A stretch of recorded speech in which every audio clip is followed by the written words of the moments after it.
If someone came to your house randomly and said you have to go to hell in order to save your family, would you do it?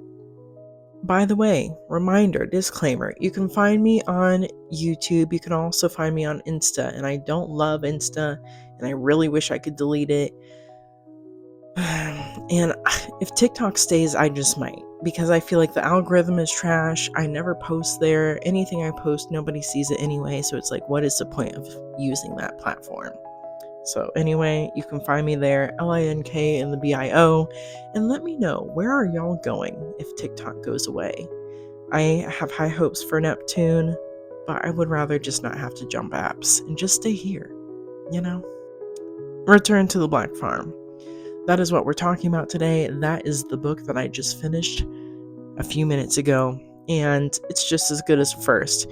We've got this guy who, basically in the very first book, he and his wife, they had I think it was a miscarriage. They lost their child, before it even was like a realized human being. And they both were so down in the dumps about it that they both decided to just together. So they did, and they ended up in this place called the Black Farm, which is where people who unalive themselves go.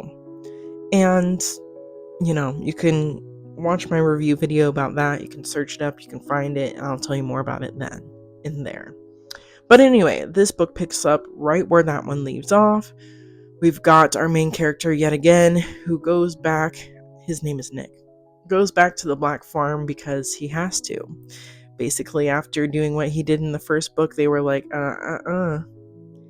you thought you were good and you got out unscathed. You gotta come back because you messed some stuff up when you got yourself back to where you're at. So dude is like, alright, yeah, okay. Y'all are threatening my family. I just had this newborn child. Sorry if you haven't read the first one. Here we are talking about the second. But I just had this kid, like, obviously I'm gonna go back so I can save my family and just live and get on with my life. So he goes back, and you go through this whole journey with him of having to save the pig after the pig got sick. But, yeah, the ending was not what I thought it was gonna be.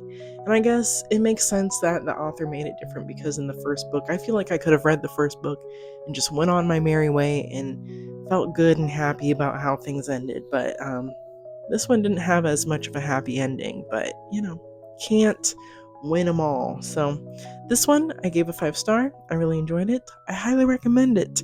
If you like kind of like a fantasy world building, but like horror elements and a little bit of gore, this is a good book for you. So yeah, 10 out of 10.